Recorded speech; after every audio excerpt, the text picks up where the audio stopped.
Hey guys, it's Kim and I'm your temporary Saturday spot here on 7 OUAT Addicts. Season 7 tomorrow.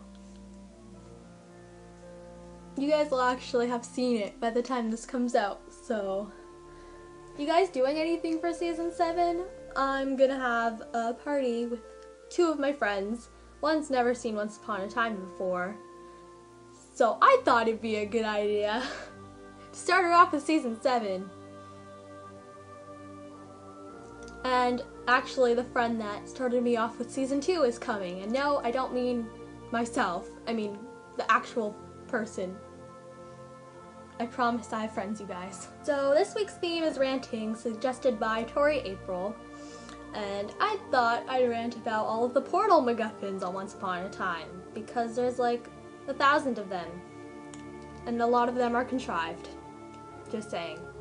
The #1 best portal in Once Upon a Time is the magical wardrobe that Emma and August are sent to the real world in. And I think this is the best portal because it's not very contrived. It was used in episode 1 and it hasn't really been used since then except for Cora and Hook's thing mixed with the dead magical bean and the compass and the lake water, which I think is like a good recipe for a magical portal, so I don't really have a problem with that. And I just think its use was really well. It was built out of a magical tree, and I like the twist that 2 people could go in it, but they put August in it instead of Snow because of Geppetto. Speaking of magic beans, I think those are the second best way to make a portal in Once Upon a Time, because I think they incorporated Jack and the Beanstalk really well with the magic beans, and I like how instead of growing a beanstalk it makes a portal, but it isn't #1 because they kind of use them a lot, like Blackbeard has some somehow. Third best way to make a portal is the Dark Curse, the original thing that brought everyone to Storybrooke. I think this is high up on the list because it's really a big threat, and we also saw it in episode 1. It's what made the whole TV show happen. But again, it isn't higher up because they do use it a lot.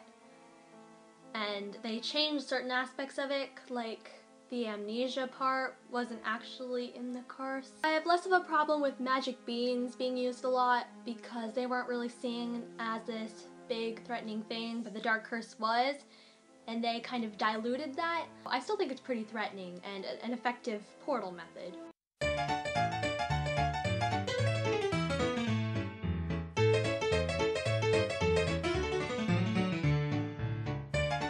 For #5, I chose the Wishing Star. Some of you guys might not know what I'm talking about, but it's the little object that was in Anna's snowflake necklace. And I really liked this object because it was slowly teased at the start of season 4A, but it also wasn't the most memorable thing in the world, so we've got some pros and cons. #6 is the green twister that sends people to Oz. I think this is a really cool nod to the Oz canon, but also, like, where do the twisters come from? Cora just kind of leaves her baby and then she's transported to Oz. How does that work? Also, it was mentioned that Dorothy's from fake Kansas, not real Kansas, so I guess the green portals happen in the Enchanted Forest, Kansas place too. I don't understand fake and real Kansases, so this show's complicated, you guys. Now we're getting into stuff that I'm a little less fond of. So #7 is the Dark Fairy Crystals. Question, can like light fairy crystals make portals, or can only dark fairy crystals do that?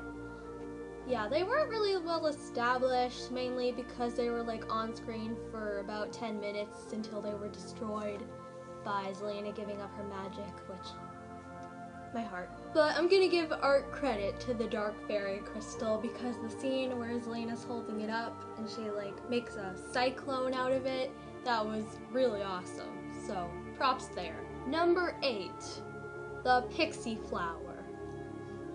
So these are flowers that pop up in the face of great evil, but they only pop up for Regina and the Black Fairy. Like, when they pop up for Cora, and like they only pop up for Regina when she like insults Snow. When they like pop up when she's like, I'm going to cast the dark curse and kill Snow White, or like when she's like monologuing about wanting to kill Snow White, and then like literally the Black Fairy's just walking and like a whole field spawn. How do they work? It doesn't help that they were introduced later on in the series, because they basically just spewed out a bunch of different portal methods then. The second worst portal MacGuffin in Once Upon a Time is the Apprentice's Wand. I really hate the Apprentice's Wand. So you have to be good and evil to use the Apprentice's Wands, but not really, because then Regina uses it to send Zelena to Oz somehow. What? When they introduced the Apprentice's Wand, I thought that was going to be the last thing that they were going to use to make portals, but I was wrong. Never failed to surprise me once. And the worst portal MacGuffin in Once Upon a Time is Kraken's blood. This basically only existed for one episode so that the Nautilus could go to and from different realms, but it didn't work. To steal a quote from the podcast that I watch, Once Upon a Timing, what happens if the Kraken like hurts itself, like scrapes itself on a rock and then starts bleeding? Does it like portal itself to different lakes? It wasn't very well explained, and I just don't care for Kraken's blood. If the Kraken's blood can teleport you to different realms, Rumpel would have gotten his hands on it and not have to cast the Dark Curse. All in all, I think the amount of ways you can make a portal in Once Upon a Time is kind of ridiculous. My list started getting so long that I had to cut things off of it so that my video wouldn't be 20 minutes long. That's kind of a problem, especially since the series happened because Rumpelstiltskin wanted to go find Balefire in our worlds. And to do that, he needed a portal, which was the Dark Curse. But then you have all these other ways to make a portal, like Kraken's blood. But he didn't use any of them. He just cast the Dark Curse, which took him like over 100 years to find someone to do it. So there was my rant on Once Portals. Thank you guys so much for watching. I hope you enjoyed this video, and I will see you next week. Stay strong, Storybrooke. Bye, guys.